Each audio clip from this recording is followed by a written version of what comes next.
Bismillahirrahmanirrahim. Boleh membahas surga, tetapi kalau nabinya sudah jelas-jelas ke surga. Kalau nabinya belum ke surga, ya janganlah bahas tentang surga. Harus real. Yesus naik ke surga dilihat oleh 12 rasul. Muhammad katanya ke surga nggak ada yang lihat. Jadi belum ada saksi mata. Jadi nggak usah surga, nggak usah dibahas. Oke bang, nggak apa-apa bang kalau misalnya abang nggak mau mengungkap rahasia tentang bidadari dan pelacur. Oke, nggak apa-apa. Nah sekarang abang mencoba untuk membahas tentang Yesus ke surga atau Muhammad Shallallahu Alaihi Wasallam ke surga. Begini, saya ingin ayat penguat dari gospel ya, yang mengatakan bahwa Yesus itu terangkat ke surga. Karena menurut saya loh bang, yang dimaksud di dalam gospel itu terangkat ke surga, itu jelas adalah ayat revisian yang seharusnya terangkat ke langit, bukan ke surga. Tapi kalau misalnya abang bisa memberikan bukti yang otentik bahwa memang terangkat ke surga bukan ke langit, silakan anda tunjukkan dalil yang menguatkan itu. Begini Bang Jul, untuk membuktikan Yesus terangkat ke surga, pertama kita cek dulu dari nubuatannya. Dinubuatkan bahwa Yesus duduk di sebelah kanan Allah. Duduk di sebelah kanan Allah ini posisinya di mana? Di planet kah? Di sorga kah? Atau di awan-awan? Ya, yang jelas Yesus itu raja di sorga. Jadi dia terangkat ke sorga, ya tentu ya ke sorga dong pastinya, karena dia duduk di tahta di sebelah kanan tahta Allah yang ada di sorga. Ada kok ayatnya. Terus kalau nggak salah di Ibrani 1 ayat 3 dikatakan, setelah dia mengadakan penyucian dosa, maka dia naik ke sorga, duduk di sebelah kanan Allah yang maha besar di sorga, di tempat yang tinggi. Coba saya tampilkan ayatnya, coba.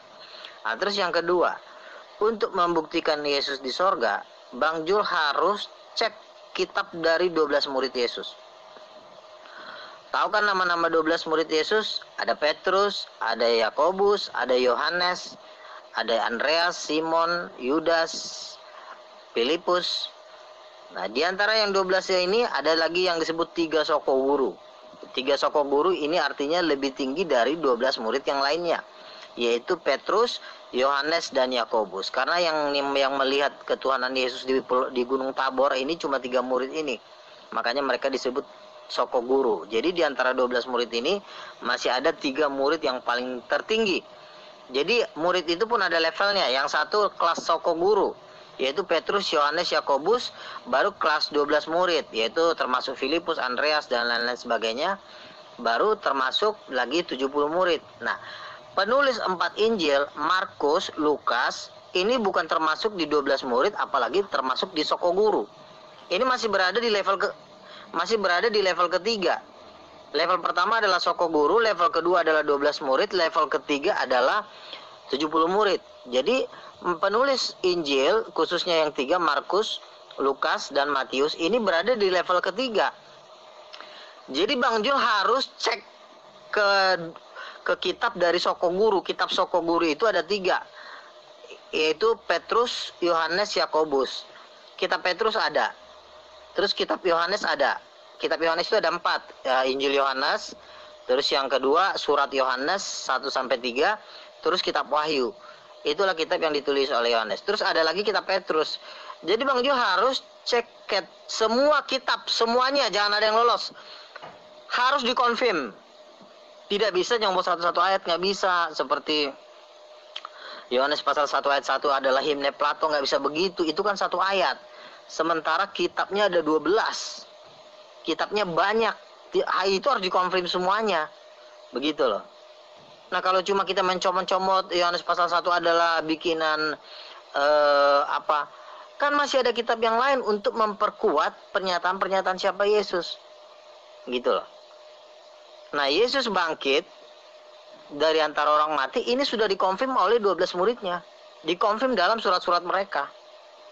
khususnya yang menulis kitab itu yang saya tahu itu adalah Yohanes, Petrus, Yakobus. Yang tiga ini yang nulis kitab. Mungkin ada beberapa orang lain juga yang nulis kitab, gitu loh. Jadi tidak bisa main satu orang dicomot satu rasul terus diartikan, nggak bisa. Karena semua harus dikonfirm dengan 12 rasul.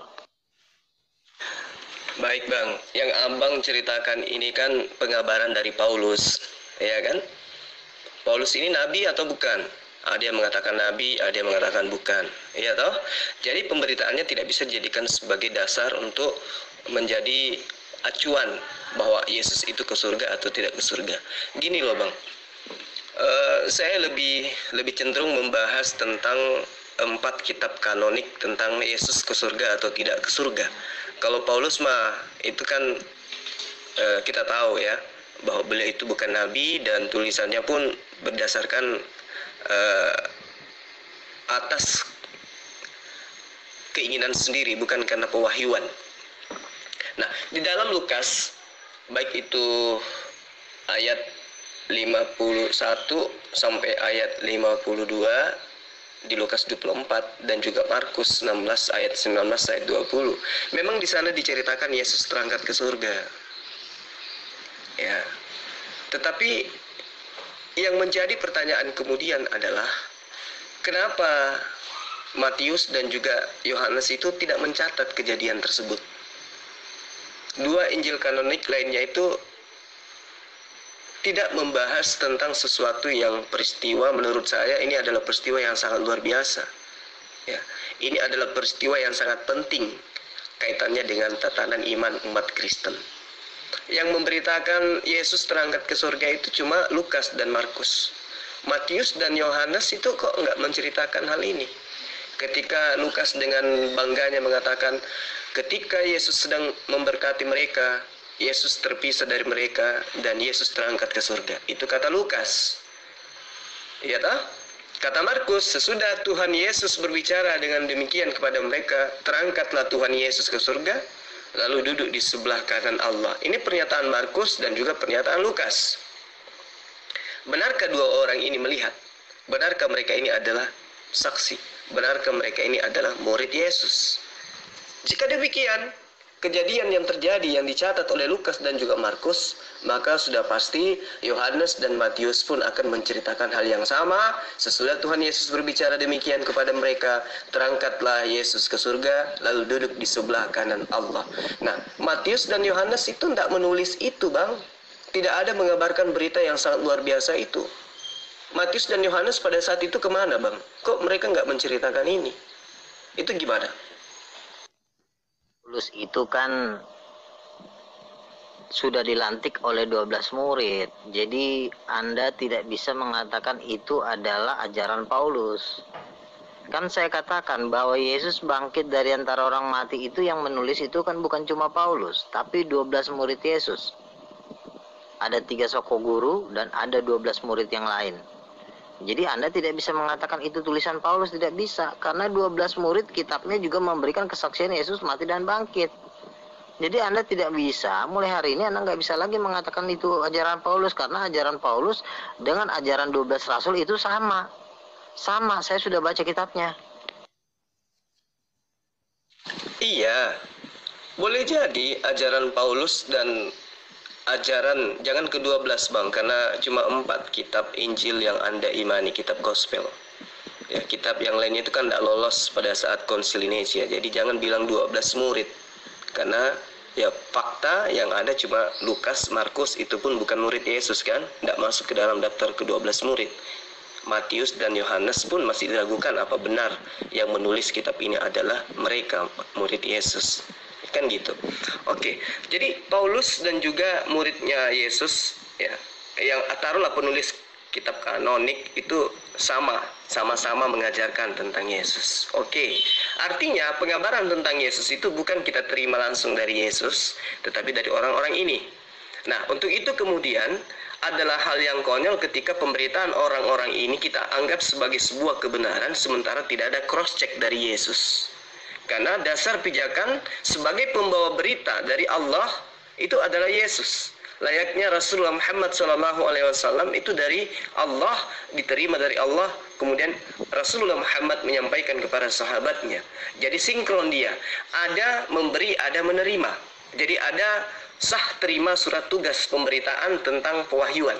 Sementara Yesus dengan kelima orang ini, baik itu Matius, Yohanes, Markus, Lukas, termasuk Paulus, itu tidak pernah menerima, tidak pernah terjadi prosesi serah terima tugas ya untuk menyampaikan Injil Kerajaan Allah ke seluruh penjuru bumi. Tapi sekonyong-konyong mereka hanya menuliskan, tetapi tidak ada cross check dari Yesus. Bahkan Yesus antisipasi terlalu banyak ayat. Ya, banyak ayat yang dimana muatannya itu antisipasi Yesus agar tetap waspada. Itu pemberitaan yang dituliskan oleh mereka ini agar Yesus itu, bahwa Yesus itu senantiasa berpesan kepada murid-muridnya agar tetap waspada kepada ahli kitab dan orang-orang Farisi. Seperti itu, Bang.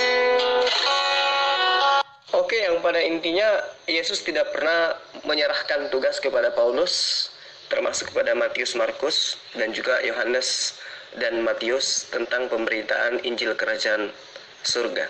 Tidak pernah ada lontaran kata dari Yesus untuk menyampaikan kepada mereka agar mereka melanjutkan tongkat estafet pengajaran Injil Kerajaan Surga. Kembali kepada topik, Bang, mengenai kenaikan Yesus itu ke surga. Hanya Lukas dan Markus yang menceritakan itu. Sementara Matius dan juga Yohanes itu tidak menceritakan hal yang sangat luar biasa, yang mana hal ini adalah sangat penting di dalam kaidah-kaidah tatanan iman umat Kristen. Pertanyaan saya, kemana Matius, kemana Yohanes sesaat sebelum Yesus itu terangkat ke surga, seperti yang diceritakan di dalam Lukas? Dan ketika ia sedang memberkati mereka, ia terpisah dari mereka dan terangkat ke surga. Maksudnya, Lukas di sini tidak mendudukkan dirinya sebagai pengikut. Lukas di situ tidak mendudukkan dirinya sebagai murid, karena dia mengatakan, kata mereka, harusnya kalau Lukas ini adalah saksi kejadian yang sesungguhnya, maka Lukas akan menuliskan, dan ketika Yesus sedang memberkati kami, Yesus terpisah dari kami dan Yesus terangkat ke surga. Tapi karena Lukas mengatakan ketika Yesus sedang memberkati mereka, ia terpisah dari mereka dan terangkat ke surga. Artinya kesaksian Lukas ini harus betul-betul kita teliti dengan cermat. Dari mana Lukas mendapatkan berita ini? Sementara Matius dan Yohanes yang murid asli itu tidak ada memberitakan cerita ini. Dari narasi yang dibentuk oleh Lukas itu jelas Lukas mendudukkan dirinya sebagai orang si penonton atau penerima informasi, bukan sebagai saksi dan bukan sebagai pelaku. Kemudian di dalam Markus lagi dikatakan bahwa sesudah Tuhan Yesus berbicara kepada mereka, terangkatlah ia ke surga lalu duduk di sebelah kanan Allah. Harusnya jika Markus ini adalah merupakan salah satu murid yang mendapat mandat, maka Markus akan menuliskan sesudah Tuhan Yesus berbicara kepada kami, terangkatlah ia ke surga. Lalu di ayat 20-nya, kami pun pergi memberitakan Injil ke segala penjuru dunia. Dan Tuhan bekerja dan meneguhkan firman itu dengan tanda-tanda yang menyertai kami. Nah, tapi ternyata Markus menuliskan mereka pun pergilah memberitakan Injil. Mereka pun pergilah memberitakan Injil. Artinya Markus ketika menuliskan informasi ini, Markus tidak bergabung ke tim yang ditunjuk oleh Yesus untuk memberitakan Injil. Pertanyaannya, Injil mana yang diperintahkan oleh Yesus kepada mereka untuk mereka sampaikan ke segala penjuru dunia? Tidak mungkin Markus, kan? Karena Markus baru menulis. Seperti itu, Bang. Coba Anda jelaskan. Ini perlu kita kaji. Benarkah Yesus itu terangkat ke surga? Kan saya bilang, Bang Jul, Rasul inti itu ada 3. Petrus, Yakobus, dan Yohanes. Ini Rasul inti. Ini bos dari Lukas, dari Markus. Kata kasarnya nih Bang Jul, Lukas sama Markus itu kacungnya dari 3 Rasul ini. Lukas sama Markus itu kacung dari 12 Rasul. Itu masih kelas kacung itu. Mereka tuh penulis-penulis itu masih kelas kacung dari 12 Rasul.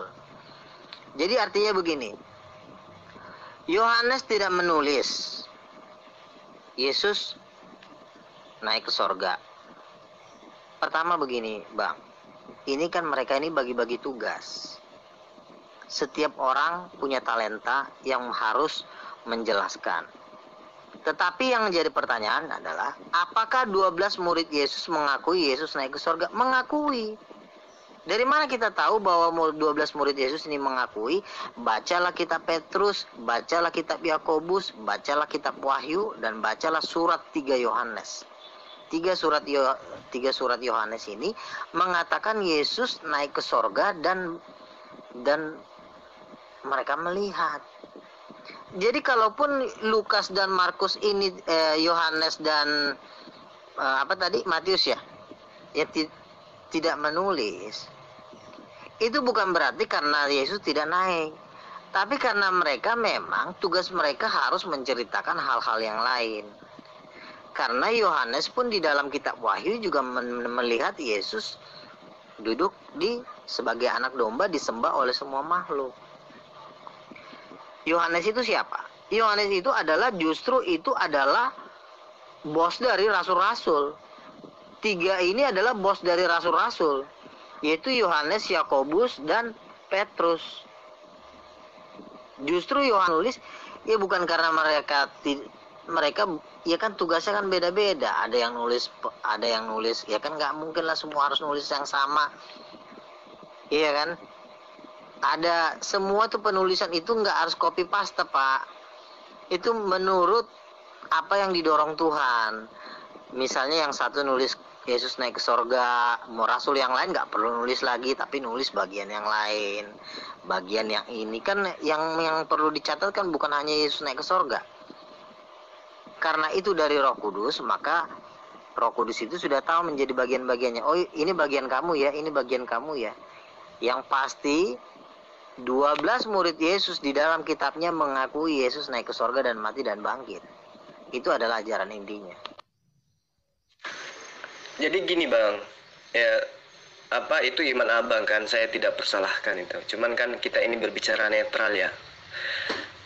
Jadi gini, narasumber satu-satunya tentang kebenaran daripada ajaran Yesus itu adalah Yesus sendiri sebagai pelaku dan sebagai penyampai firman, di mana Yesus dengan tegas mengatakan, aku tidak berkata-kata dari diriku sendiri, melainkan apa yang diperintahkan oleh Bapakku untuk aku katakan dan aku sampaikan.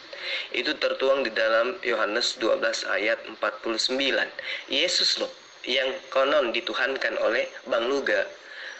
Yesus sendiri mengatakan, aku tidak berkata-kata dari diriku sendiri, selain daripada yang diperintahkan oleh Bapa untuk aku katakan dan aku sampaikan. Bagaimana dengan penulis-penulis kitab kanonik ini? Apakah juga berlaku bagi dirinya bahwa aku tidak menulis dari diriku sendiri selain daripada apa yang diberitakan oleh Yesus kepada kami? Ini aja udah terputus, Bang. Jadi Yesus selaku penerima firman menyampaikan firman kepada muridnya, di mana firman yang disampaikan oleh Yesus ini harus berdasar kepada apa yang diwahyukan oleh Bapa ke dia, bukan berasal dari dirinya sendiri, bukan seenak-enaknya sehingga ada istilah dia kan kacung. Yang Yohanes kan bosnya, yang mereka selain daripada yang 3 itu kan hanya kacung. Itu nggak bisa kayak gitu, Bang, karena ini adalah pemberitaan tentang kebenaran firman Allah. Nah, kembali, ketika Matius dan juga Yohanes yang adalah juga merupakan pengikut Yesus tidak memberitakan hal tentang kenaikan Yesus, kronologis kenaikan Yesus ke surga, maka ini adalah tanda tanya besar. Kenapa? Matius 28 ayat 19 sampai ayat 20, meskipun para pakar Alkitab banyak yang mengatakan itu adalah ayat sisipan, karena hanya sampai ayat ke-15, tapi nggak apa-apa. Hari ini kita coba untuk kaji keotentikan ayat ini sebagai salah satu sumber yang mengatakan bahwa Yesus itu terangkat ke surga. Matius 28 ayat 19 sampai ayat 20. Dan juga Yohanes 21 sampai 21 ayat 23 sampai ayat 25, tolong diluruskan Bang kalau saya keliru Bang nyebut ayat. Yohanes 21 ayat 23 sampai ayat 25. Nah, antara Matius dan juga Yohanes, jelas ayat-ayat yang mereka tulis, baik itu yang di Yohanes 21 maupun Matius 28, itu adalah merupakan petikan ayat terakhir dari 4 Injil kanonik. Kalau abang perhatikan dengan seksama ya, 2 Injil atau Gospel kanonik, Matius dan juga Yohanes, itu sama-sama tidak memberikan gambaran sedikit pun mengenai kenaikan Yesus ke sorga. Saya ulang, kedua Gospel kanonik, Matius dan Yohanes tidak memberikan gambaran sedikit pun tentang kronologis kejadian mengenai kenaikan Yesus ke sorga.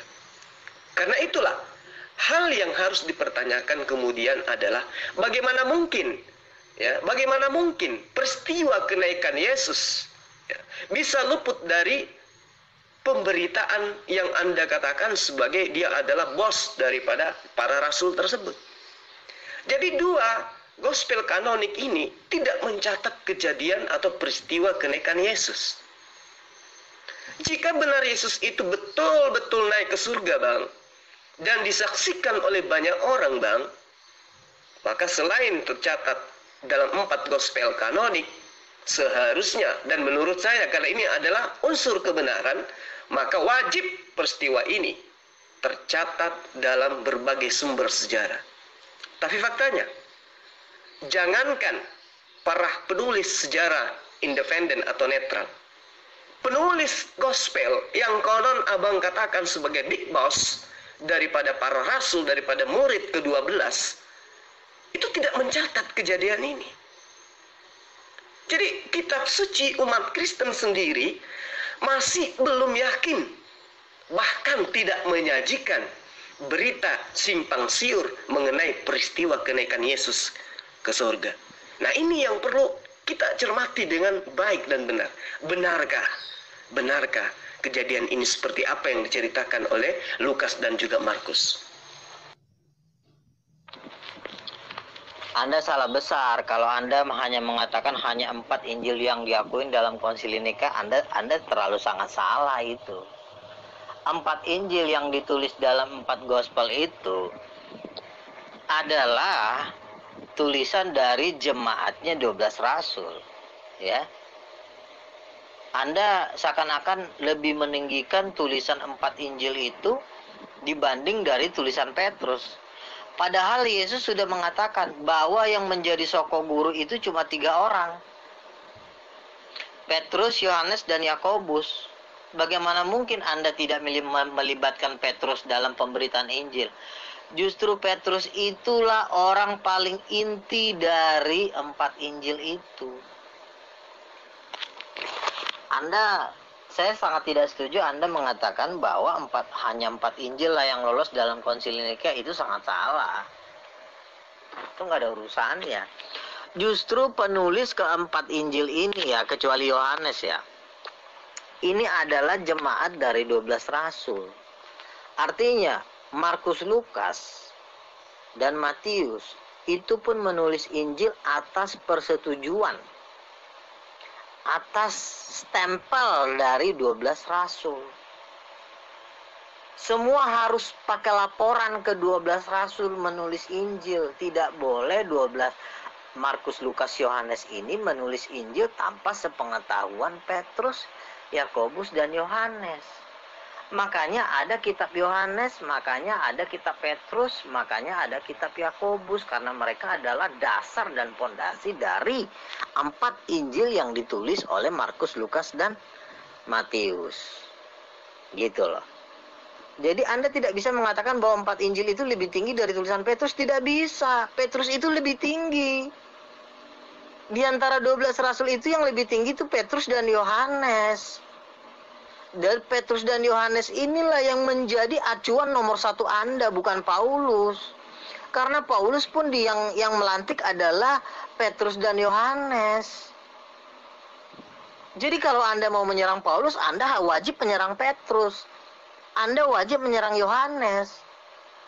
Makanya yang ini udah terjadi kesimpang siuran. Anda menaruh yang rendah di bawah, yang tinggi di atas. Anda menaruh yang tinggi di bawah, yang rendah di atas. Yang paling tinggi dari 12 rasul itu adalah Petrus. Yohanes, Yakobus. Udah, yang mereka tiga itu bosnya. Nah, penulis-penulis yang keempat Injil ini adalah anak buahnya yang harus kasih laporan kepada tiga rasul ini. Ibarat kata tuh storan, ngecek apa yang kamu ajarkan, lapor ke 12 rasul. Udah benar belum tulisan kamu? Udah, oke, kalau udah benar lanjut, maju terus. Begitu.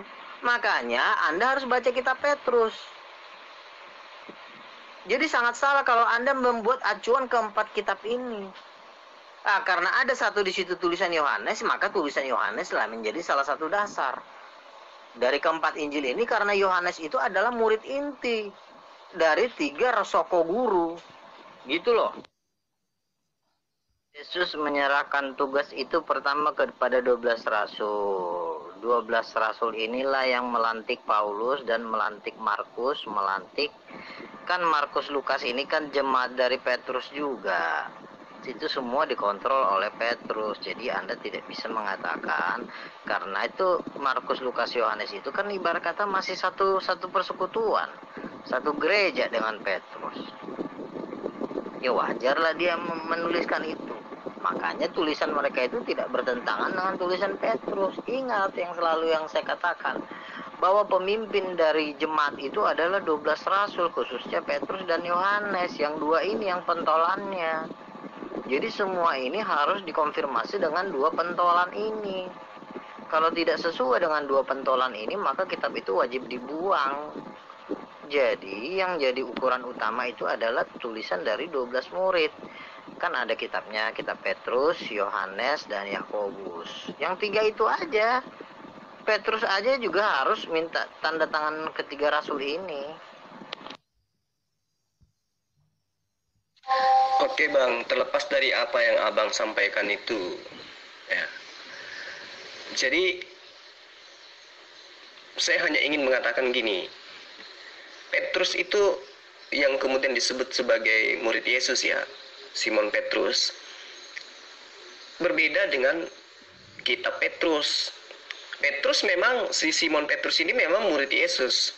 Tetapi apakah Gospel Petrus itu tulisan daripada murid Yesus? Belum tentu Bang. Surat-surat Petrus itu bukan tulisan Petrus. Itu menurut saya, dan saya bisa buktikan itu. Ya. Tetapi ya surat-surat yang entah siapa penulisnya yang kemudian dinisbahkan atau dinobatkan kepada murid Yesus bernama Simon Petrus itu. Kenapa saya katakan demikian Bang?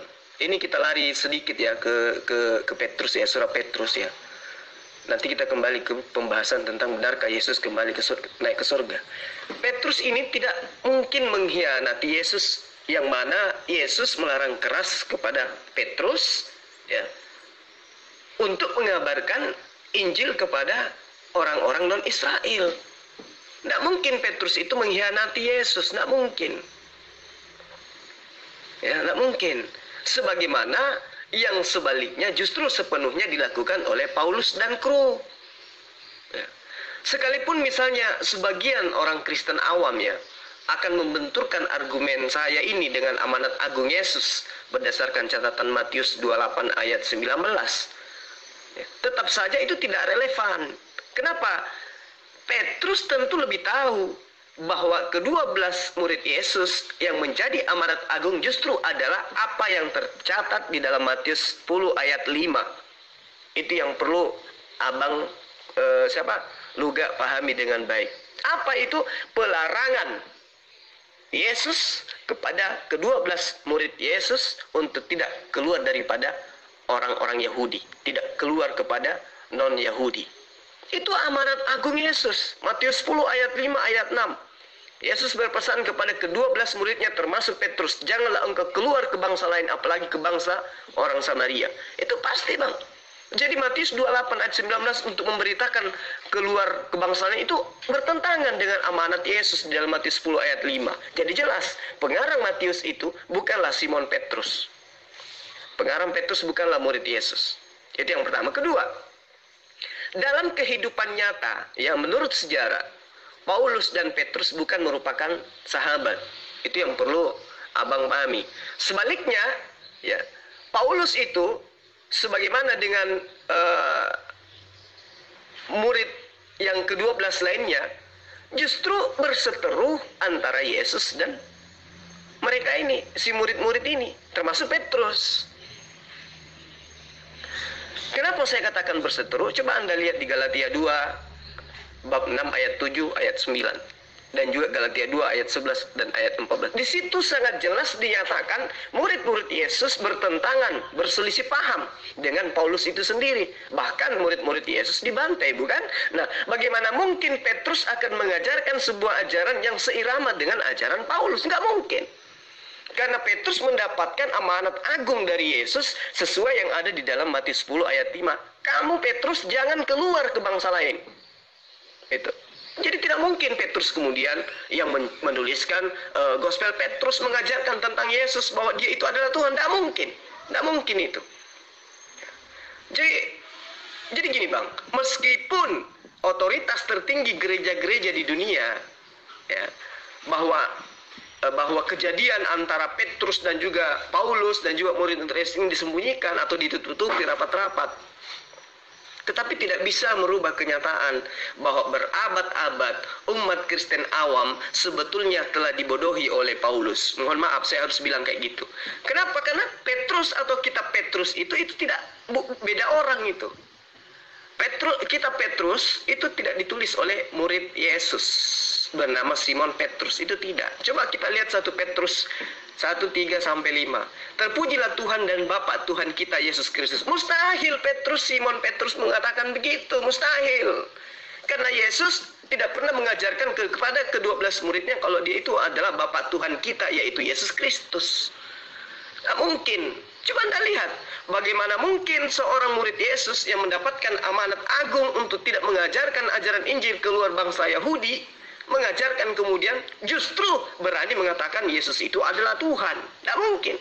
Karena Yesus sudah mengajarkan kepada mereka satu-satunya Tuhan yang benar itu adalah Bapa yang ada di surga. Loh, surat Petrus malah mengatakan Yesus itu adalah Tuhan. Itu kayak mana itu? Jadi tidak mungkin Bang. Nah, sebentar kita kembali kepada keotentikan kebenaran Yesus terangkat ke surga. Ya, justru itu Bang, saya jelaskan tadi di VN saya, bahwa Petrus itu bukanlah dia yang menulis kitab Petrus. Itu yang perlu Abang pahami. Nanti saya sudah jelaskan ya. Dan saya akan ulas lebih rinci lagi kalau misalnya Abang mau membahas tentang keotentikan Gospel Petrus itu betulkah ditulis oleh murid Yesus Simon Petrus. Tapi sekarang kita lagi membahas kebenaran Yesus terangkat ke surga atau tidak. Kan gitu ya. Jadi kembali tentang pemberitaan Yesus ke surga Bang. Kalau benar Yesus itu terangkat ke surga, maka jangankan cerita atau kronologis itu tercatat di dalam 4 gospel kanonik milik Kristen.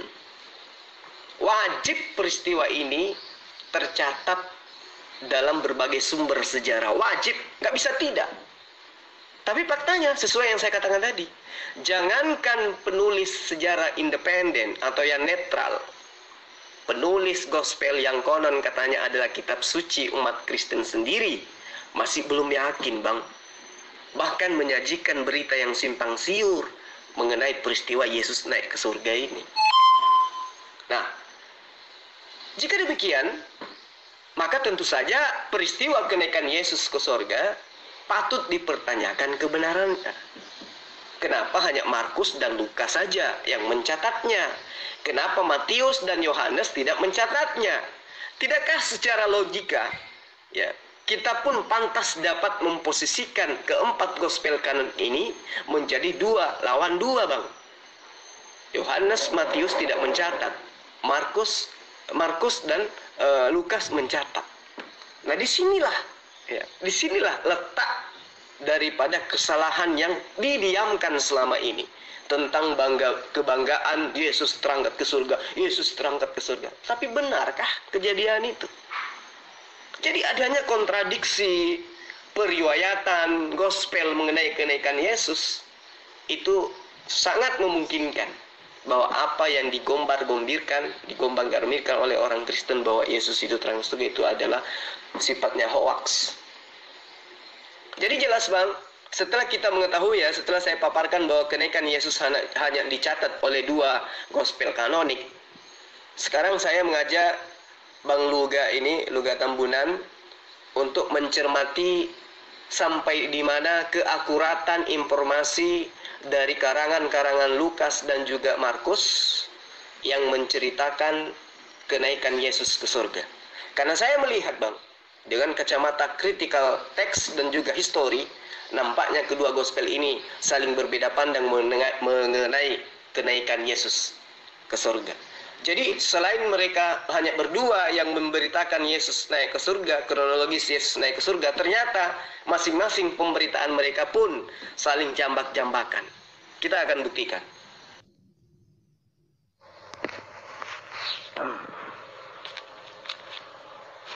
Yang Bang Jul permasalahkan kan kenapa Yohanes tidak mencatat kenaikan Yesus ke sorga. Semua itu kan ada tugas masing-masing sesuai dengan Roh Kudus yang tugaskan kepada penulis Injil. Kan penulis Injil itu juga diilhami Roh Kudus. Yang jadi masalah adalah apakah 12 rasul ini mengakui Yesus naik ke sorga? Menulis mungkin tidak detail seperti penulisan Markus dan Lukas. Mereka tidak menulis detail, oh maka terangkatlah Yesus ke sorga. Mungkin mereka tidak menulis, Petrus itu tidak menulis seperti itu. Tapi Petrus itu mengakui dalam tulisan-tulisannya bahwa sekarang Yesus yang duduk di sebelah kanan Allah, kan ada tulisan Petrus. Paulus juga menulis Yesus yang duduk di sebelah kanan Allah. Walaupun Paulus juga tidak menulis detail, maka terangkatlah dan duduk di sebelah kanan Allah. Tapi kan Paulus kan tahu. Dari mana Paulus tahu kalau Yesus duduk di sebelah kanan Allah? Tentunya dari 12 murid. Dari cerita dari 12 murid. Gitu loh. Nah, kan si Petrus ini tidak, keahliannya mungkin tidak menulis secara detail, tapi dia disuruh Tuhan menulis apa yang menjadi dasar-dasar dari kekristenan. Makanya Bang Jul wajib membaca kitab Petrus. Kitab Petrus itu wajib dibaca sampai habis, karena itu adalah nanti pondasinya. Petrus mungkin tidak menulis secara detail sama seperti yang ditulis oleh Markus 1. Itu karena ya memang tugasnya bukan nulis itu. Yang mau ditulis kan banyak. Masa Markus sudah nulis, Matius sudah nulis, terus Petrus nulis lagi? Ya kan nggak perlu. Yang udah ditulis ya cukuplah 2 orang nulis, yang lain kasih tulisan yang lain. Gitu loh Bang Jul, saya rasa itu nggak masalah. Terus poin yang kedua begini. Poin yang kedua adalah 12 murid Yesus dan Matius dan penginjil keempat kanonik ini sama-sama mengakui satu. Mati, bangkit, dan naik ke... Mati dan bangkit dulu deh. Mati dan bangkit dari kematian. Mereka sama-sama mengakui. Mati dan naik ke sorga, kan mereka mengakui. Markus menulis naik ke sorga. Lukas juga menulis mati dan bangkit naik ke sorga. Petrus juga mengakui dalam tulisannya bahwa Yesus mati dan bangkit naik ke sorga. Mengakui aja itu udah cukup. Artinya menyetujui bahwa tulisan itu memang nggak bohong. Kalau tidak, Petrus akan menyangkal dalam tulisannya sebenarnya Yesus itu cuma bangkit doang, tapi tidak naik ke sorga. Dia akhirnya mati juga. Petrus akan menulis kalau akan seperti itu, tapi kan nyatanya kan tidak. Petrus tidak menyangkal, bahkan menulis juga dalam, walaupun tulisannya singkat, sebagai hanya pernyataan saja gitu loh. Jadi itu sebenarnya nggak masalah. Terus kembali lagi dengan bahwa sumber ajaran yang diajarkan Yesus itu harus dari Yesus sendiri. Betul. Tapi ingat bahwa Yesus dan 12 muridnya itu adalah satu. Kenapa? Karena mereka ngobrol. Apa yang diajarkan Yesus itu juga yang ditulis oleh muridnya. Tidak mungkin apa yang diajarkan Yesus, tulisan muridnya berbeda dengan ajaran Yesus. Jadi Bapa mengajarkan kepada Yesus, Yesus mengajarkan kepada murid-muridnya. Jadi itu satu paket, satu pelajaran. Jadi apa yang dikatakan oleh 12 rasul itu pasti benar, karena mereka adalah murid Yesus. Apalagi mereka sudah dijamin masuk surga. Begitu. Jadi nggak masalah itu kalau misalnya Yohanes tidak menulis secara detail Yesus naik ke surga. Itu bukan berarti jadi pertanyaan bahwa Yesus tidak naik ke surga gitu loh. Karena kan di ayat lain juga Yohanes sudah melihat bahwa Yohanes juga menulis bahwa Yesus akan naik ke sorga. Matius mengatakan anak manusia akan bangkit pada hari yang ketiga di Matius 17. Begitu. Jadi kembali lagi bahwa inti dari 4 kanonik ini fondasinya adalah 3 rasul besar, yaitu Petrus. Dan 3 rasul besar ini tidak bertentangan dengan Injil kanonik. Jadi sebenarnya kesaksian yang paling kuat dibanding Injil kanonik ini adalah tulisan dari 3 rasul ini yang paling kuat. Karena mereka lah saksi mata. Karena Markus dan Lukas kan tidak selalu ikut dengan Yesus. Karena yang 12 rasul itu serumah loh, mereka itu satu base camp loh, mereka itu makan bersama. Tapi kalau Lukas, Markus belum tentu. Makanya tulisan Markus itu dikontrol sama 12 rasul. Makanya samakan deh. Sama nggak ajarannya? Tulisan Petrus sama Injil kanonik sama nggak? Sama, tidak ada yang bertentangan. Gitu. Aduh Bang Jul, bagus nih di YouTube-in Bang.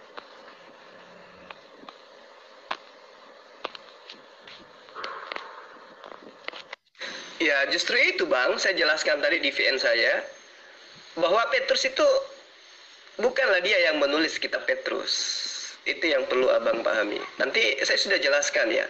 Dan saya akan ulas lebih rinci lagi kalau misalnya Abang mau membahas tentang keautentikan Gospel Petrus itu betulkah ditulis oleh murid Yesus Simon Petrus. Tapi sekarang kita lagi membahas kebenaran Yesus terangkat ke surga atau tidak. Kan gitu ya. Jadi kembali tentang pemberitaan Yesus ke surga Bang. Kalau benar Yesus itu terangkat ke surga, maka jangankan cerita atau kronologis itu tercatat di dalam 4 gospel kanonik milik Kristen. Wajib peristiwa ini tercatat dalam berbagai sumber sejarah. Wajib, nggak bisa tidak. Tapi faktanya sesuai yang saya katakan tadi. Jangankan penulis sejarah independen atau yang netral, penulis gospel yang konon katanya adalah kitab suci umat Kristen sendiri masih belum yakin Bang. Bahkan menyajikan berita yang simpang siur mengenai peristiwa Yesus naik ke surga ini. Nah, jika demikian, maka tentu saja peristiwa kenaikan Yesus ke surga patut dipertanyakan kebenarannya. Kenapa hanya Markus dan Lukas saja yang mencatatnya? Kenapa Matius dan Yohanes tidak mencatatnya? Tidakkah secara logika, ya, kita pun pantas dapat memposisikan keempat gospel kanon ini menjadi 2 lawan 2 Bang.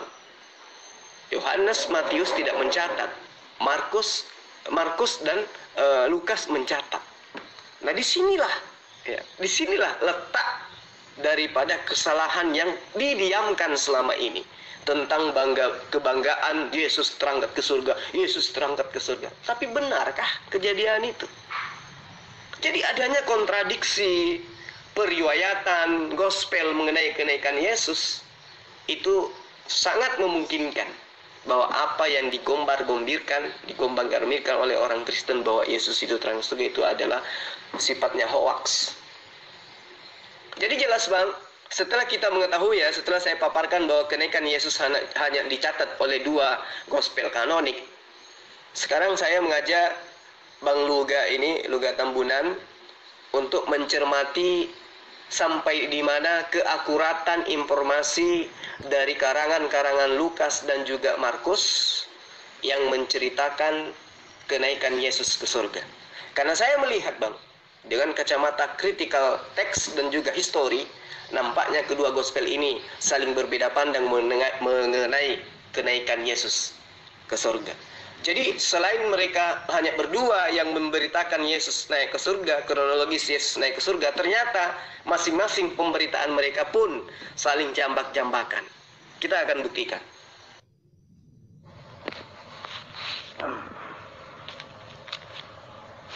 Yang Bang Jul permasalahkan kan kenapa Yohanes tidak mencatat kenaikan Yesus ke sorga. Semua itu kan ada tugas masing-masing sesuai dengan Roh Kudus yang yang tugaskan kepada penulis Injil. Kan penulis Injil itu juga diilhami Roh Kudus. Yang jadi masalah adalah apakah 12 rasul ini mengakui Yesus naik ke sorga? Menulis mungkin tidak detail seperti penulisan Markus dan Lukas. Mereka tidak menulis detail, oh maka terangkatlah Yesus ke sorga. Mungkin mereka tidak menulis, Petrus itu tidak menulis seperti itu. Tapi Petrus itu mengakui dalam tulisan-tulisannya bahwa sekarang Yesus yang duduk di sebelah kanan Allah, kan ada tulisan Petrus. Paulus juga menulis Yesus yang duduk di sebelah kanan Allah. Walaupun Paulus juga tidak menulis detail, maka terangkatlah dan duduk di sebelah kanan Allah. Tapi kan Paulus kan tahu. Dari mana Paulus tahu kalau Yesus duduk di sebelah kanan Allah?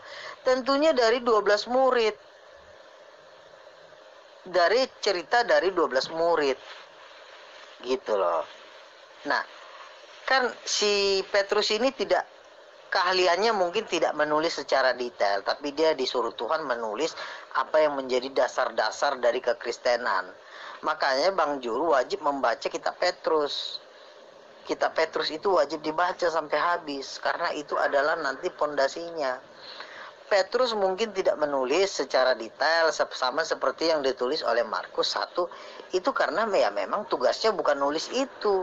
Yang mau ditulis kan banyak. Masa Markus sudah nulis, Matius sudah nulis, terus Petrus nulis lagi? Ya kan nggak perlu.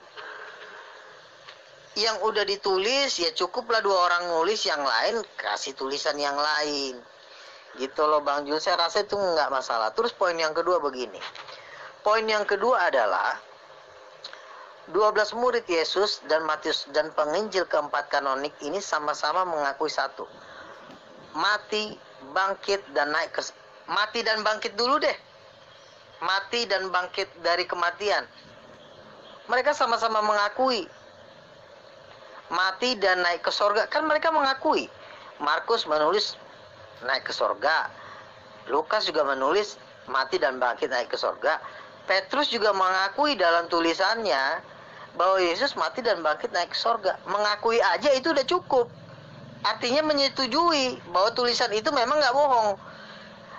Kalau tidak, Petrus akan menyangkal dalam tulisannya sebenarnya Yesus itu cuma bangkit doang, tapi tidak naik ke sorga. Dia akhirnya mati juga. Petrus akan menulis kalau akan seperti itu, tapi kan nyatanya kan tidak. Petrus tidak menyangkal, bahkan menulis juga dalam, walaupun tulisannya singkat, sebagai hanya pernyataan saja gitu loh. Jadi itu sebenarnya nggak masalah. Terus kembali lagi dengan bahwa sumber ajaran yang diajarkan Yesus itu harus dari Yesus sendiri. Betul. Tapi ingat bahwa Yesus dan 12 muridnya itu adalah satu. Kenapa? Karena mereka ngobrol. Apa yang diajarkan Yesus itu juga yang ditulis oleh muridnya. Tidak mungkin apa yang diajarkan Yesus, tulisan muridnya berbeda dengan ajaran Yesus. Jadi Bapa mengajarkan kepada Yesus, Yesus mengajarkan kepada murid-muridnya. Jadi itu satu paket, satu pelajaran. Jadi apa yang dikatakan oleh 12 rasul itu pasti benar, karena mereka adalah murid Yesus. Apalagi mereka sudah dijamin masuk surga.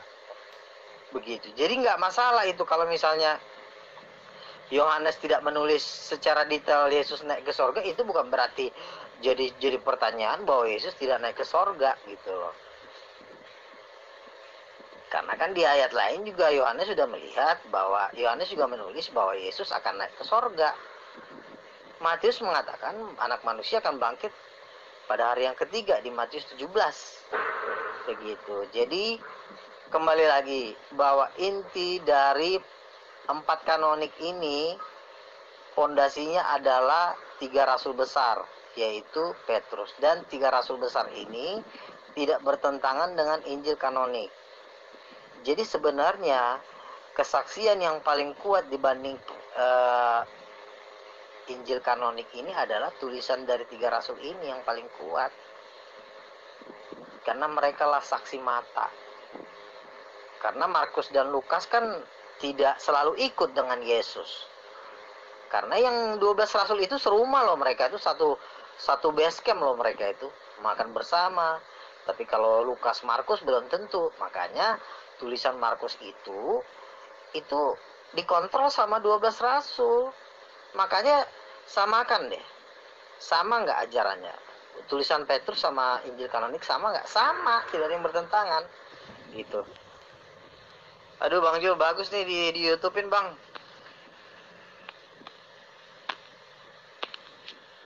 Jadi gini Bang, kita kan tahu bahwa Injil atau Gospel itu kan bukan cuman yang 4 ini, termasuk Petrus bukan yang 5 ini kan. Ada Barnabas, ada Filipus, ada Simon, ada Thomas dan lain sebagainya, iya kan? Tapi kenapa 4 kan yang sudah di kanon ini yang dipakai oleh orang Kristen? Karena memang seirama ajarannya, muatannya itu sama. Jadi ketika Abang mengatakan mereka 4 ini, 5 ini sama-sama, iyalah kan memang digunakan ayat ini, kitab ini karena ajaran mereka itu sama-sama gitu loh. Jadi kita tidak bisa berasumsi bahwa si Yohanes tidak memberitakan karena itu sudah bagi-bagi tugas, terus kemudian ya sesuai dengan apa yang mereka dengarkan dari Roh Kudus dan lain sebagainya. Itu asumsi aja Bang, itu asumsi, nggak bisa dijadikan sebagai pembenaran. Nah, pada intinya Yohanes, Matius dan juga Petrus itu tidak menceritakan tentang kronologis kejadian Yesus terangkat ke surga. Kan tadi intinya Abang nggak mau bercerita tentang surga dan neraka, tentang surganya Yesus, Kristen dan surganya Islam disebabkan karena Rasulullah Muhammad SAW tidak ke surga. Nah sekarang kita buktikan, karena kebanggaan Abang itu Yesus ke surga, kita buktikan benarkah Yesus itu ke surga. Nah Yohanes, Matius tidak menceritakan itu, berarti kan sudah lemah nih. Tinggal dua yang menceritakan Yesus ke surga, yaitu Markus dan juga Lukas. Kalau Yohanes dan Matius kan sudah gugur dia, nggak ada ceritakan Yesus ke surga. Artinya kronologis terangkatnya Yesus itu mereka tidak beritakan. Dan juga tidak ada sejarawan yang menceritakan itu. Nah, kembali kita fokus kepada dua si pemberita ini, Markus dan juga Lukas. Coba Abang lihat konsentrasi di dalam Markus 16 ayat 14 sampai ayat 20. Bagaimana Yesus diceritakan tentang kenaikannya ke dalam surga, ke atas surga itu, duduk di sebelah kanan Bapa. Itu. Lalu kemudian di dalam Lukas 24 ayat 41 sampai 53 itu juga diceritakan bahwa Yesus, kronologis Yesus terangkat ke surga. Iya kan? Nah, antara antara Lukas dan juga Markus ini dua kronologis dalil atau kisah yang menceritakan seputar sebelum kenaikan Yesus di atas langit atau ke surga, dan juga setelah pada saat terangkatnya Yesus ke surga dan setelah terangkatnya Yesus ke surga. Jadi ada 3 poin, sebelum, sementara, dan setelah. Itu yang mereka ceritakan, baik itu di dalam Lukas 24:41 sampai 53 maupun di dalam Markus 16 ayat 14 sampai ayat 20. Nah, coba kita lihat Bang. Ya. Itu nyata sekali ada perbedaan yang sangat mencolok, yang sangat jelas, bahwa apa yang diberitakan Lukas, apa yang diberitakan Markus tentang kejadian ini pun bertentangan. Itu. Kalau hanya dua pengarang ini yang menuliskan Yesus terangkat ke surga, rupa-rupanya ceritanya pun bertentangan, Bang. Bertentangan. Jadi coba kita analisa. Yang pertama, karangan Markus, setelah Yesus menampakkan diri kepada murid-muridnya dan meyakinkan murid-murid mereka, kata Markus ya, hal yang terucap kemudian dari mulut Yesus pertama kali adalah apa? Perintah memberitakan gospel kepada seluruh makhluk serta perintah pembaptisan. Itu. Sedangkan di dalam Lukas, berita ini, baik perintah memberitakan Injil kepada seluruh makhluk maupun perintah untuk membaptis, perintah ini sama sekali tidak dicatat oleh Lukas. Justru yang dikatakan Yesus dalam Lukas setelah murid-muridnya yakin ya, bahwa Yesus itu bernubuat tentang Mesias, sangat jelas sekali bahwa apa yang diberitakan kemudian itu bertentangan, tidak connect antara Markus dan juga Lukas. Maksud saya gini loh, Lukas menceritakan setelah murid-murid Yesus itu yakin, menceritakan tentang bahwa Yesus itu menubuatkan tentang Mesias. Sementara Markus menceritakan tentang perintah memberitakan Injil kepada seluruh makhluk dan perintah membaptis. Jadi ini sudah bertentangan sekali. Padahal menceritakan satu kronologis yang sama. Itu yang pertama, ya. Kemudian yang kedua, di dalam Markus itu jelas Yesus diceritakan bahwa Yesus menceritakan tanda-tanda mengenai orang yang percaya kepadanya. Itu di dalam Markus. Tetapi lagi-lagi di dalam Lukas, perkataan ini tidak dicatat, tidak ada, bertentangan lagi. Pemberitaan tentang Yesus naik ke surga sebelum dan setelah, sementara dan setelahnya itu bertentangan dengan dua pemberita ini antara Lukas dan juga Markus. Yang satu memberitakan tentang tanda-tanda orang yang percaya kepada Yesus, tentang Injil yang diberitakan. Lukas tidak menceritakan hal ini. Jadi bertentangan, Bang. Ada yang memberitakan, ada yang tidak. Padahal sama-sama memberitakan tentang kronologis kejadian Yesus terangkat ke surga. Nah, kemudian yang ketiga, di dalam karangan Lukas, nyata dikisahkan bahwa Yesus membawa muridnya keluar kota sampai dekat Betania sebelum akhirnya terangkat ke surga. Iya kan? Coba Anda baca di dalam Lukas.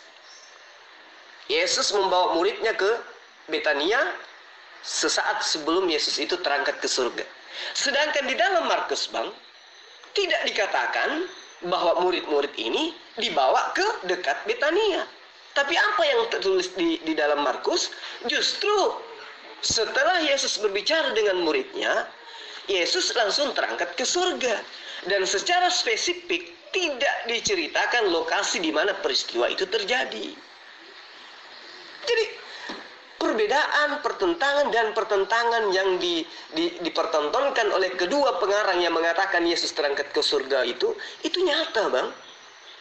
Lukas memberitakan murid-murid dibawa ke dekat Betania sebelum Yesus terangkat ke surga. Di Markus tidak diberitakan hal itu. Justru dalam Markus setelah Yesus berbicara dengan murid, langsung dia terangkat ke surga. Tidak harus mesti ke Betania dulu. Jadi inilah kesimpang siuran dua tokoh ya, yang memberitakan Yesus terangkat ke surga pun bertentangan kronologis. Jadi itu sangat parah itu, Bang. Anda tidak bisa mengatakan kalau penulis kitab Petrus itu bukan Petrus, karena itu Anda udah terlalu fatal. Kenapa saya katakan terlalu fatal? Karena hanya Petruslah yang bisa menjelaskan secara detail tentang kejadian-kejadian bersama dengan Yesus. Sumber mana di dunia ini yang bisa menjelaskan detail secara detail sumber-sumber tentang Yesus? Hanya dari 12 murid. Nah, kalau Anda mengatakan bahwa kitab Petrus itu yang nulis bukan Petrus, lalu kitab Petrus yang mana? Atau Anda mau bikin kitab Petrus palsu? Iya kan? Nah, terus yang kedua, katakanlah Anda mengatakan itu bukan tulisan Petrus. Tidak, itu tulisan Petrus. Kenapa? Karena hanya penulis-penulis itulah yang benar. Kalau seandainya pun itu bukan tulisan Petrus, ya penulis itulah yang benar. Gitu loh. Kenapa itu benar? Karena semua tulisan-tulisan mereka itu tidak bertentangan satu dengan yang lain. Tulisan Yohanes, Anda jangan bersembunyi di balik tidak tertulisnya Yohanes Yesus terangkat di sorga. Anda jangan bersembunyi di balik itu. Karena 12 murid Yesus itu sama-sama mengakui Yesus itu mati dan bangkit dan menebus dosa. Jadi Anda tidak bisa bersembunyi karena tidak tertulis Yesus tidak terangkat ke sorga. Anda berasumsi bahwa itu kejadian tidak benar, nggak bisa begitu. Kenapa saya katakan seperti itu? Karena Al-Quran telah menyangkal Yesus mati menebus dosa. Sementara 12 murid Yesus itu menulis. 12 murid Yesus itu menulis bahwa Yesus itu menebus dosa. Tunjukkan kepada saya di ayat manapun kitab Petrus, kitab Yohanes, bahwa mereka sama-sama mengajarkan Yesus menebus dosa. Sementara Al-Quran menangkal penebusan dosa. Berarti Yesus tidak tertulis terangkat ke sorga itu cuma hanya trik doang. Gitu loh. Jadi itu nggak jadi alasan, Pak. Nggak jadi alasan. Inti dari ajarannya adalah itu satu paket. Satu, Yesus mati dan bangkit dan naik ke sorga. Itu paket pertama. Paket yang kedua, Yesus menebus dosa. Itu adalah inti dari pengajaran dari 12 rasul. Jadi kalaupun tidak tertulis Yesus naik ke sorga, Yohanes ini mengajarkan penebusan dosa enggak? Matius ini mengajarkan penebusan dosa enggak? Kalau mengajarkan penebusan dosa berarti masih sama dengan tulisan Petrus, masih sama dengan tulisan Yohanes. Tapi kalau Anda mengatakan tulisan Petrus itu bukan tulisan Petrus, wah Anda udah berbohong banget itu. Anda udah terlalu berbohong. Kenapa? Anda akan menunjukkan, kalau Anda mengatakan itu bukan tulisan Petrus, Anda juga harus menunjukkan kitab Yakobus, kitab Yohanes yang aslinya. Karena itu satu paket. Satu Anda buang, 12-nya harus Anda buang. Gitu loh. Jadi Anda harus membuat 12 murid palsu lagi. Gitu. Ada Petrus, misalnya Anda menemukan kitab Petrus, baru mana Injil Thomasnya, ya kalau Anda mau bikin kitab palsu 12 rasul ya bisa-bisa saja. Tapi yang bisa menjelaskan secara detail itu kan cuma yang tertulis di dalam Alkitab. Belum ada sumber manapun, termasuk Injil Barnabas, yang bisa menjelaskan secara detail tentang sorga. Bagaimana nanti kalau saya tanya bentuk serafim? Serafim itu cuma ada di kitab Wahyu dan di kitab Yesaya. Apakah Anda bisa memunculkan kitab palsu lain lagi untuk menjelaskan serafim? Nah, boleh, silakan. Gitu loh. Jadi kitab Wahyu itu unik loh. Di situ ada kemarin saya berdebat dengan orang Yahudi tuh, Billy tuh. Saya tanya bentuk serafim, nggak ada, karena itu cuma tertulis di kitab Wahyu.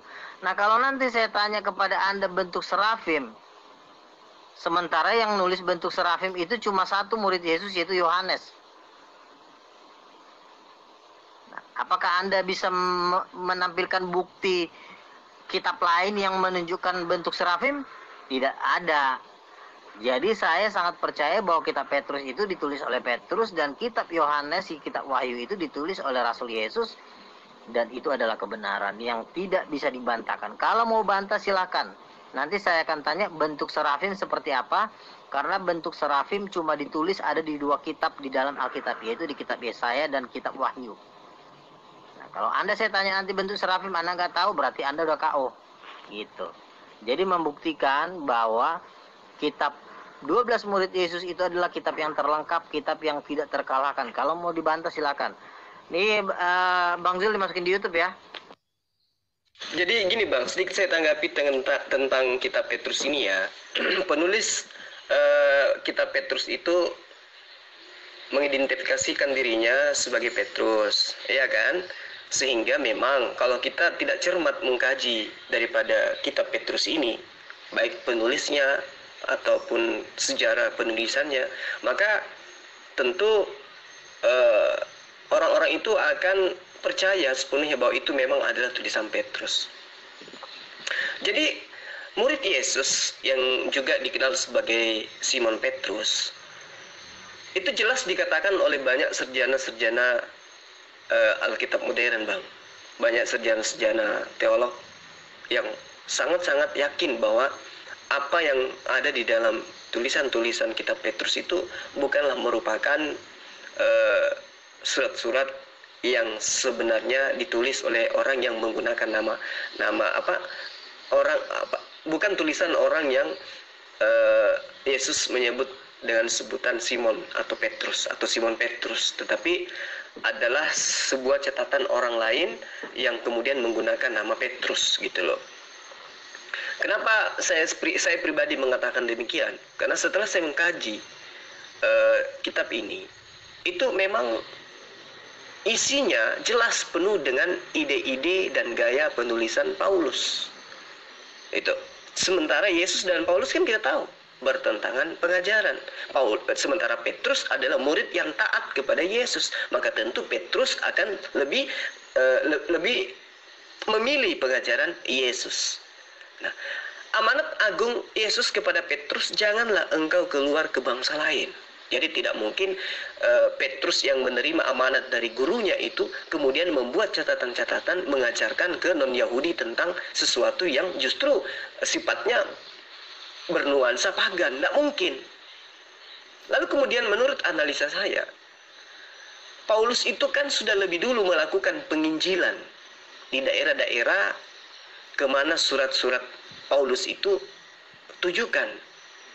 Artinya gini, dengan mengirimkan surat-suratnya tersebut, maka kalau memang benar Petrus murid Yesus ini yang telah menuliskan surat-surat Petrus, maka jelas itu melanggar wilayah garapan daripada gereja Paulus. Karena satu muridnya Yesus, yang satunya pembantah ajaran Yesus. Itu yang perlu dipahami, Bang. Lalu kemudian, menurut analisa saya, dalam kitab Petrus itu tidak ditemukan catatan pribadi tentang kehidupan Yesus. Itu tidak ditemukan. Ya. Padahal kalau dilihat dari sejarah, Petrus itu adalah murid yang paling intim terhadap Yesus. Jadi di kitab 1 Petrus tidak menunjukkan sedikit pun bukti-bukti kedekatan dengan Yesus. Seakan-akan Petrus ini adalah orang asing yang menceritakan orang asing. Iya kan? Nah, ini yang perlu abang pahami. Itu bisa dilihat dari catatan-catatan 1 Petrus ini berkaitan tentang kehidupan Yesus, tentang ajaran Yesus, tentang kematian Yesus. Sementara ya, penulis kitab Petrus hanya menuliskan referensi secara umum perihal penderitaan Yesus. Jadi hampir mustahil kita bayangkan Petrus sama sekali tidak terlihat berusaha memperkuat otoritasnya sendiri sebagai orang yang merupakan orang yang paling dekat kepada Yesus. Jadi dalam beberapa kasus dalam catatan-catatan kitab Petrus itu, kalau dia adalah Petrus, itu jelas Petrus tidak merujuk pada contoh-contoh yang pernah diberikan oleh Yesus. Tidak. Apa yang dialami Petrus yang asli dengan Yesus itu justru tidak diceritakan di dalam buku Petrus ini. Membuktikan bahwa pengarang Petrus itu bukanlah murid Yesus, tetapi orang lain yang kemudian mengambil nama Petrus sebagai sampul kitab agar dianggap sebagai sebuah kebenaran. Itu kesimpulan saya, Bang. Jadi kita kembali fokus kepada tentang benarkah Yesus terangkat ke surga. Gak usah dibahas ini dulu. Mencatat bukan berarti tidak bertentangan, karena ibarat kata nih bagi-bagi tugas, Bang, gitu loh. Kalau saya juga mau nanti tunjukkan untuk membuktikan bahwa tulisan Petrus, tulisan 12 rasul itu adalah tulisannya murid Yesus, nanti saya akan memberikan pertanyaan contoh misalnya seperti serafim, kerubim, ya, yang bisa menjawab itu cuma 12 murid ini. Kalau Bang Jul mau cari kitab Petrus tandingan gitu ya, bahwa yang menulis kitab Petrus ini adalah bukan murid Yesus, ya nanti akan saya kasih soal-soal yang membuktikan. Misalnya bentuk serafim itu cuma tertulis di 2 kitab. Kenapa hanya di 2 kitab? Kenapa tidak semua kitab? Itu tergantung kapasitas rasul itu, Pak. Gitu loh. Jadi tidak semua orang harus menulis Yesus terangkat di sorga. Itu tugasnya beda-beda gitu loh, bukan berarti bertentangan, tetapi yang pasti Markus, Lukas, Yohanes ini mengimani Yesus mati dan bangkit dan naik ke surga dan menebus dosa manusia. Itu poin intinya. Ketuhanan Yesus itu satu paket dengan penebusan. Dan 12 rasul itu mengakui penebusan. Itu intinya. Kita lari ke intinya aja deh. Nah, sementara Muhammad tidak mengakui Yesus naik ke surga dan menolak penebusan. Inti dari ajaran Yesus itu kan penebusan. Dan Muhammad menyangkal penebusan, 12 rasul mengajarkan penebusan. Walaupun 12 rasul sebagian nggak menulis Yesus terangkat ke surga. Itu nggak masalah. Itu cuma karena pembagian tugas saja. Jadi gini Bang, mengenai kitab Petrus, siapa penulisnya itu nanti kita bahas di sesi yang lain. Kita fokus kepada pemberitaan Yesus itu benarkah ke surga. Kalau Matius dan Yohanes kan sudah gugur dia. Dia tidak ada menceritakan tentang kronologis kejadian Yesus itu terangkat ke surga. Artinya, pemberitaan kebenaran Yesus terangkat ke surga itu semakin melemah. Karena hanya diberitakan oleh dua pengarang, yaitu Lukas dan Markus. Nah, ternyata setelah kita kaji ya beberapa saat ini, ternyata Lukas dan Markus itu bertentangan pemberitaannya tentang kejadian Yesus itu terangkat ke surga. Jadi alur cerita maupun isi cerita dan juga ending cerita itu bertentangan antara dua orang yang memberitakan Yesus terangkat ke surga. Jadi otomatis kalau kita ingin memaksakan cerita mereka ini, salah satu dari mereka itu memberitakan hal yang tidak benar. Salah satu benar dan salah satu salah. Kalau bukan salah Markus, maka yang salah itu Lukas. Atau sebaliknya. Atau dua-duanya tidak ada yang benar. Itu yang perlu dicermati. Ya. Kedua gospel kanonik tersebut, setelah kita kaji, memang benar menceritakan peristiwa tentang Yesus naik ke surga. Tapi jelas bahwa ini bukanlah merupakan bagian atau salah satu dari riwayat kehidupan Yesus yang sebenarnya. Kalau kita cermati Bang, mengenai riwayat yang diceritakan oleh Lukas, itu jelas internalnya Lukas sendiri kontradiktif dengan perkataannya. Coba Abang lihat. Iya toh? Di dalam kisah para rasul, yang mana kitab para rasul itu juga adalah catatannya sendiri, si penulis Lukas ini. Di dalam kisah para rasul yang diceritakan oleh Lukas, itu jelas Yesus 40 hari bersama murid-muridnya